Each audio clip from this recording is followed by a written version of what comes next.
Welcome back, you guys. Nice to see you again. I'm Dr. Richard Sachs, and we got Dr. Gabriel Cousens with us, and this is our dialogues between Richard and Gabriel, and we're talking about what to look at today. We've got to go quicker than normal because Gabriel's got a commitment on the hour, so we're going to get right to it. But what we're going to look at is what most people are thinking about, the situation in the Middle East, which is reflective of the situation in the whole world right now. And it's being misunderstood to a great extent with the encouragement of the fake media that we've got. And we want to put a little bit more realistic light on it. So that's what we're going to get into today. And welcome, Gabriel. And I'm interested to hear what you've got to say. So let's get right to it. Thank you, Richard. Thank you. And I welcome you all, our listeners, with love and increasing understanding. As our point is to help people understand what's going on in a bigger way. And so that's where we'll go. But the first thing we have to understand is, in the midst of all this,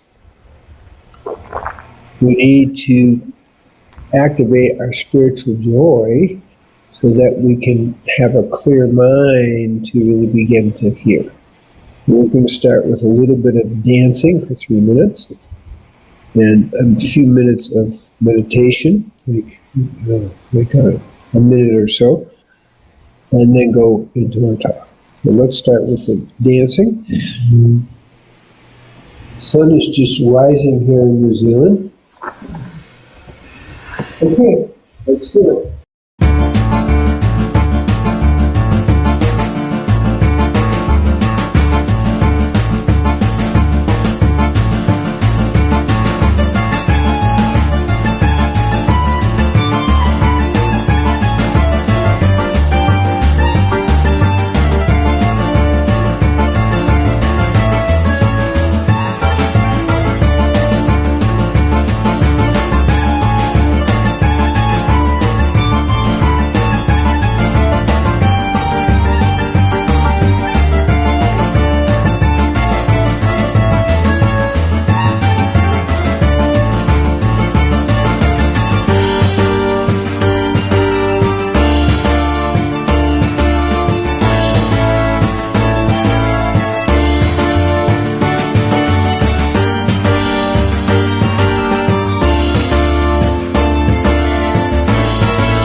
Okay, so just take a moment, focus my eyes for a moment.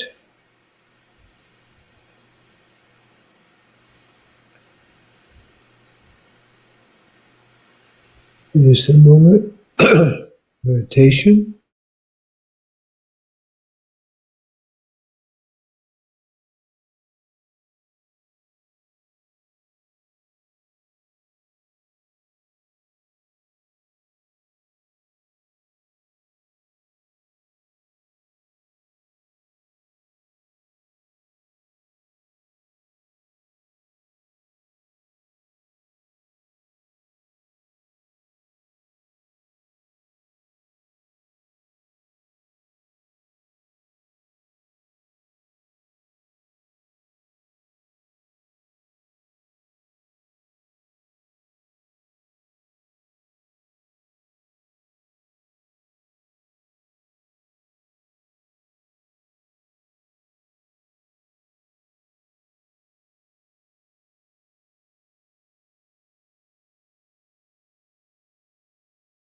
Okay, and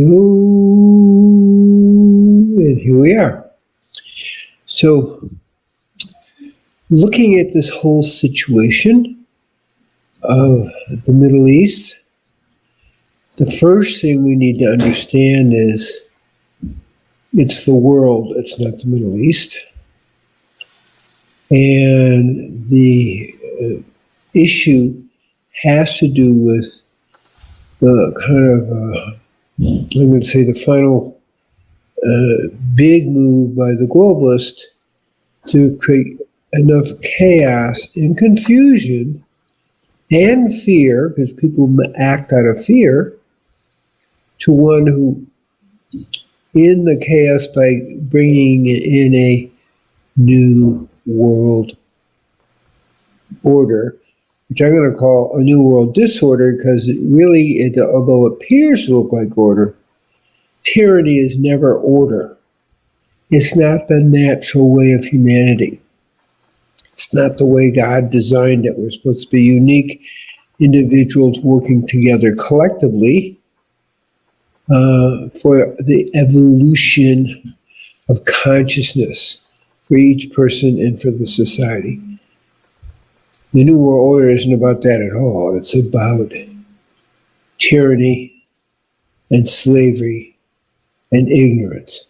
So those are the issues, is that the real battle. And so in the immediacy, the real battle is not getting caught in false dialogues, false ideas. Oh, it's the Hamas or it's all Israel. I mean, we have problems there, but this is a much bigger issue. This is worldwide tyranny, and the Middle East situation is like a first step moving towards that. And I think when we understand that, we get a better perception of what is actually really, really happening. And that's really what I want us to kind of understand, is how important it is for us to stay conscious in the midst of this. And I'm going to say stay conscious, but become more conscious in the midst of this to see what's going on. And so what I'm saying is not that it isn't important in the Middle East. People are dying and all kinds of destruction is happening. But to see this is a setup for moving us more into the entrapment of a new world, globalist disorder, disharmony that has the appearance of harmony, because in the immediacy it appears to be peaceful, but it doesn't. You can't have peace without levels of truth. So as we step back and look at this scene, you see everybody's kind of dancing around the situation. There's warships in China and U.S. and Russia has its super missiles all aimed at this direction. Everybody really wants to go to war, doesn't want to go to war, wants to go to war. But that would be bringing us into a high level of foolishness. Well, destructive foolishness. So our work is to be as conscious as possible and step back and look. And we can look at the letter of Albert Bishop Pike, who was kind of the head of the Illuminati. That wasn't his official title, but that's what it was. And basically, he said that in 1871, that's a while ago, okay, that his group, their assignment, so to speak, is to create a World War I or World War II, where they would work on both sides. Remember, these are very, very wealthy people. I don't know how, and, you know, the power of wealth, not the power of consciousness. And finally, a third war, which would be between basically the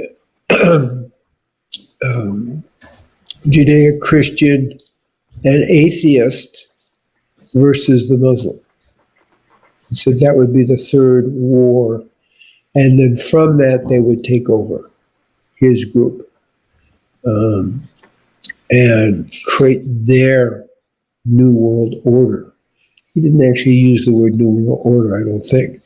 So that's what's going on. Now, our role is not to fall for it.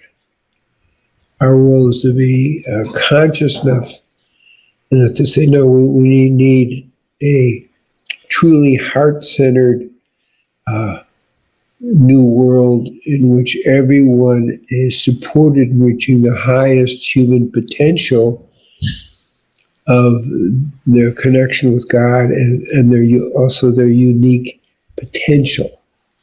So when we kind of look at it at that level, we have a much better understanding of where, in a sense, the struggle is around. Becoming more conscious or becoming less conscious and giving up your freedoms for the illusion of peace, which will never be until we're in harmony with each other as humanity, seeing our oneness, and in harmony with God, seeing the spark of God in all people. And I've just summed it up in a pretty simple way. Obviously, it's very complex in that way, too. So I want to bring Richard in here to get his point, his understanding. Thanks, Gabriel. I think what you said is really important, to put it mildly. It's all about consciousness. And part of the way to understand that is looking at what our real potential is, being our normal state. You know, our hidden, forgotten state is not what we're told. It's not our mind-controlled state where we're all divided, trying to kill each other and things like that. And, you know, when people are looking, the way we're trained is to look at a situation like this and assign blame. Which side is bad and which side is good, and also to associate the people with the government, which is a big fallacy. You know, one of my complaints about various newscasters in the U.S. and elsewhere is saying, oh, we went and bombed Vietnam, we went and invaded Afghanistan, we went and did this in the First and Second World War, so on. This is not we. This is a small group that's in control and deciding the destructive course of history. And above that, it's an even smaller group calling all the shots. Everybody else is following along, kind of like mind-controlled zombies. And it's not we who are doing this. We are falling for it, but we're not calling the shots. And I think it's a group of 300 they talk about, and obviously a smaller group within that. Right, exactly. And I think what I've found over many decades of digging into this is that it's actually coming from a non-human level. But at the top of the human power structure, it's very small individuals and families. But It's interesting. Who was it in the Israeli government recently that said that the people are responsible for what the leaders do? You remember that statement? I'm not sure who said that. Yeah, not in those words, but talking about Hamas, and that's why all the people of Palestine should be killed. And this is typical government thinking. And in a way, the people are responsible for what the government does because it's our lack of consciousness that serves it and allows it. But on another level, the lack of consciousness means, the famous quote, "Forgive them, for they know not what they do." And it's really true. And when you apply it universally, even the people within the power structure aren't really conscious, because if they did, they'd never follow along with that stuff. So one of the key points in the World Peace Meditation that you always do is the picture of non-compliance. And we have to look at where non-compliance comes from. And it comes from consciousness. Because if the people in the power structure and in all the levels obeying it didn't follow the immoral orders that they were given, the world would be transformed. I think the issue is that the soldiers following the orders are not necessarily seeing them as immoral. And that's the point, is that people's consciousness is one of division. Right. And so they don't necessarily see it as immoral. No, if they knew on that level, nobody would follow it. That's right. So what we're looking at is that they have done a very, very good job is in degrading the consciousness of humanity. And really doing it with clarity, that that's what they're doing. And we can look at out of England, that institute that, that's what they've been doing, and they've been doing a good job in the dark side of things, which is how do you control the consciousness of humanity? Yeah, they know that consciousness is the issue. Yeah.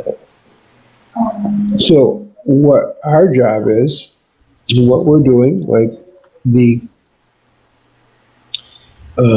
our Sunday evening meditation, the World Peace Meditation, is to upgrade the consciousness of humanity. And so it's a struggle about consciousness. I'm talking about the Tavistock Institute. They are very clear in their manipulation and their desire to manipulate humanity to have this lower consciousness where division and strife and polarity, we call it divide and conquer, weakens the people and keeps them unawake. It's much easier to choose sides and fight and do all these things than to choose oneness and be really conscious. Now, I just want to clarify, that doesn't mean that we ignore inhuman activity. Right. Okay. And I don't want to bring it down by talking about it, but clearly what Hamas did on the border was very, very barbaric. I don't know if they were instructed to do that. I don't know what they were doing, but they took it, human activity, to an extremely low level that, at least in my lifetime, we have not seen. And that helps polarize things. Now, were they instructed? I don't know, but they did it. And so people look at that and they don't see the bigger picture because they're so enraged at, cutting literally. I mean, literally, because yesterday I saw a woman who, her job is, in the Jewish tradition, you have to purify the bodies before you bury them.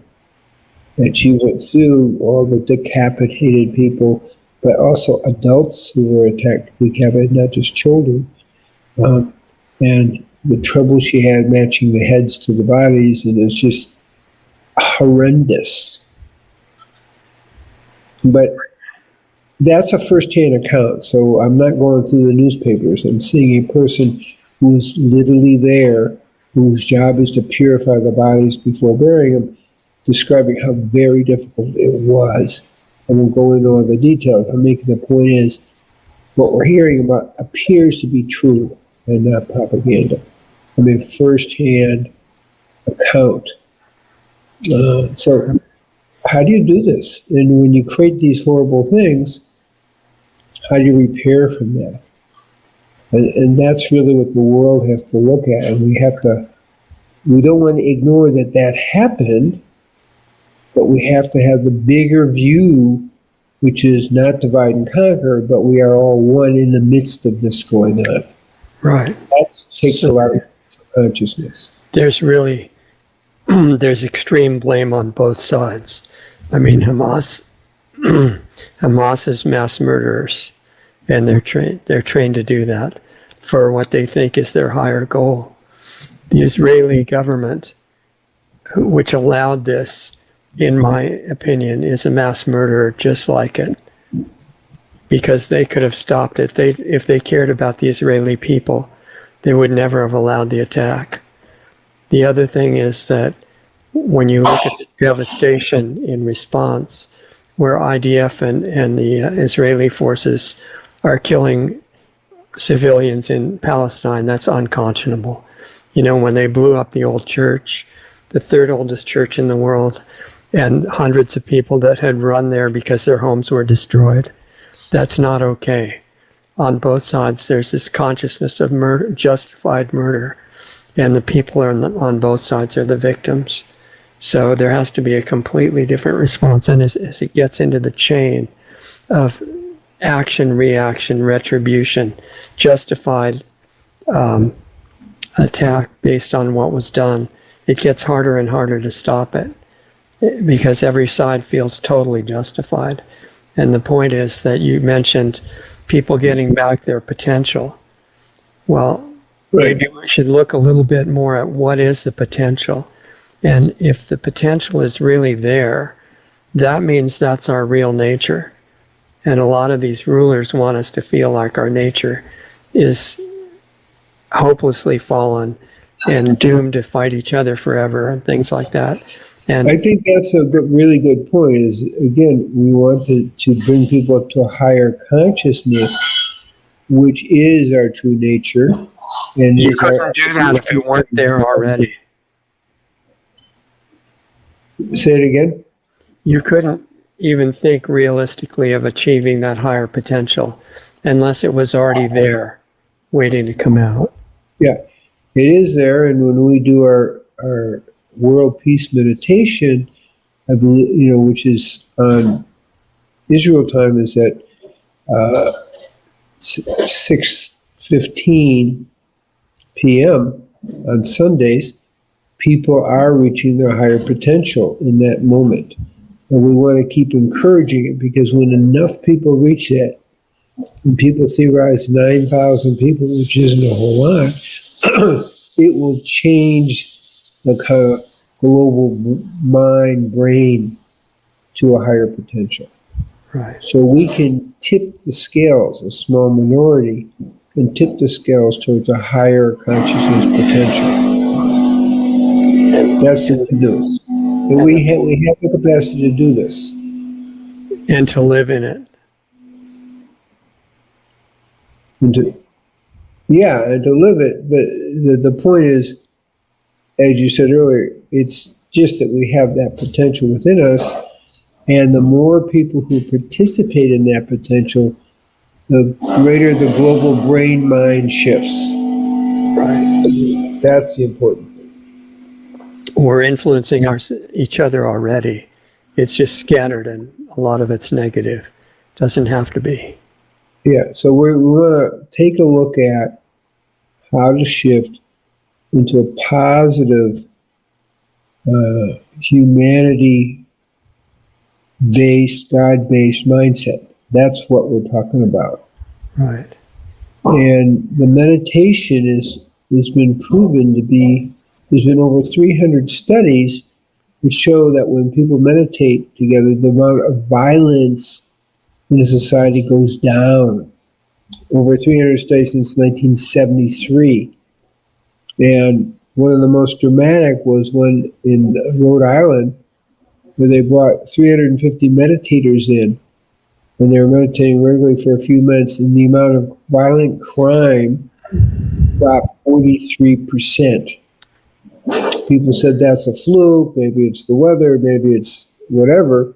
As they came back the next summer, did the same thing, the amount of violent crime dropped 49%, which makes the very clear point that when people meditate and pray together at a high enough percentage, we're just talking about 350 people, you can upgrade the global consciousness. That's the only way we're going to talk, this is going to happen. Even us, I mean, we're talking about it, we're trying to influence people to do that, but it takes more than talking about it. It actually takes actively creating a living, active thought form for peace to make this happen. Right. Yeah. People are talking about it being hopeless on the physical level. And in a way, they're right. Because if it's done, any kind of physical manipulation without a change in consciousness is not going to stop the train that's already started. Right. Has to be on the consciousness level. And everybody's life is a microcosm of the international situation. So if you want to see if your consciousness is changing, become aware of where your attention is and where your emotions are, how your interactions with other people are going. Because that's just like the interaction between countries. Set an example. Right. So that's our task, is to get enough people operating in a higher consciousness to begin influencing everybody else. That's really what we're talking about, towards a higher consciousness. And that's why we have this program. That's why we have the World Peace Meditation, because we want people to move in that way, which uplifts the consciousness of the planet. One of the ways that there's some encouragement of consciousness being reflected, in higher consciousness being reflected, is in the phenomenon of whistleblowers from within the power structure. People that were following immoral orders and then found it impossible to keep doing that. If that, when that spreads, any amount of change can accelerate. Well, it goes the other way. As consciousness increases, you get more whistleblowers. Yeah, exactly. That's what I'm talking about, right? So then, well, go ahead, Richard. You can imagine what would happen if the medical industry, for example, became full of whistleblowers that couldn't follow immoral orders. This is not just about the Nazis when the Nuremberg show trials and all that.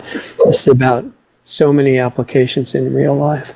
What if the military wouldn't follow the orders to clean out villages and just murder people like has been done in so many wars? And what if the orders were given to do those things and nobody followed?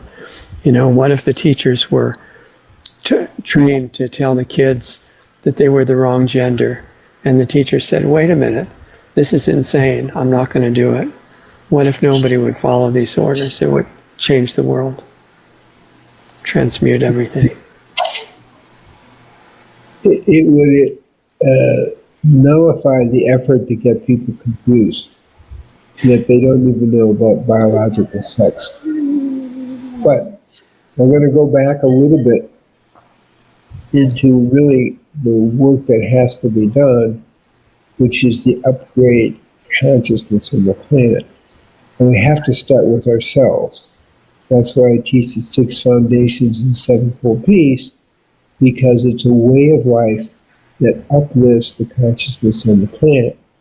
Because we can talk, but we really need to have a way of life that's going to elevate consciousness. I think that's really important to understand. It isn't just like, oh, I think I'll change my consciousness, And so the 6 foundations have to do with eating a diet, and to me, a nonviolent diet is a vegan diet, and it's as much 80% live food because it brings life force. Certain practices of movement that build the life force are what we call prana, yoga and tai chi and qi gong, and sacred dance, service and charity, where we really take care of each other and uplift humanity. And the fourth is working with spiritual teachers who can inspire us to go beyond our limited understanding. And the fifth is as much meditation and prayer as possible. And the sixth is the awakening of the spiritual energy in people. And then in the sevenfold piece, we add importance of relationship for elevating consciousness. That relationship is a way to elevate consciousness, positive relationship. And we also add spiritual, spiritual ecological understanding. So we see that we're one with the living planet, and respect for all cultures, what Native Americans call Ohumatakiasa. And when we add all those together, we're uplifting our consciousness, but also the consciousness of the planet. And that's really the way we began to do this. These are general ways. It's not a religious path. It's a general way of living that leads to a higher consciousness. And that's something we all can do. It doesn't depend on any government telling us what to do. It depends on us elevating our consciousness so that no government can get us confused doing the opposite of what we need to do to wake up the planet. So we have the ability to do this. This is not beyond us. It doesn't involve any technology or AI or anything like that. It's really simple stuff. Just we have to do it. Right. So we have another few minutes. Richard, is there anything more you want to add to that? Well, I was just going to mention that once the consciousness opens up and the potential comes back, which is our nature that's hidden underneath all the programming, then if somebody gives you an immoral order to follow, you don't have to look it up and see if it's on your list of things to do or not do. You know right away. Things are either in harmony or they're not. And it becomes obvious. Nobody would follow these things. The world would show its potential. And I think one of the stumbling blocks and barriers that's in the way is that people can't imagine that with these nefarious groups instigating wars and murders and all these crimes on the physical level, how can consciousness, the focus of people, actually do anything to stop that? And I think it's really important to understand that physical force is not the strongest force operating on the planet. Yeah, as it says, I think it's Isaiah, but I may be wrong. It's not by might, but by spirit that will make change. Yeah, and it has to be experienced, so that it needs to go from philosophy and belief to actual demonstration. And that's really our challenge. Yes. So watching the clock, your appointment is coming up, Gabriel. So. Yeah, so I just want to bless everybody that we're open to this, but really open to changing ourselves with these basic ways that elevate consciousness. And understand that naturally, when we're connected to nature, when we're connected to the truth of who we are in these different ways, our consciousness elevates. That's what's in our favor. So I'm actually suggesting we can talk about what's going on in the world, But I want to start back a little bit and say what's going on with us so that we can elevate our own consciousness, and then naturally it will elevate the consciousness of the world. So may everybody be blessed with an inner peace, an inner harmony that reflects an outer peace and outer harmony.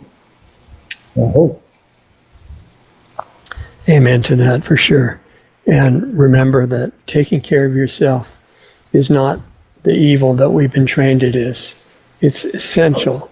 And taking care of yourself is the kindest thing that you can do for everybody you care about and for the whole world.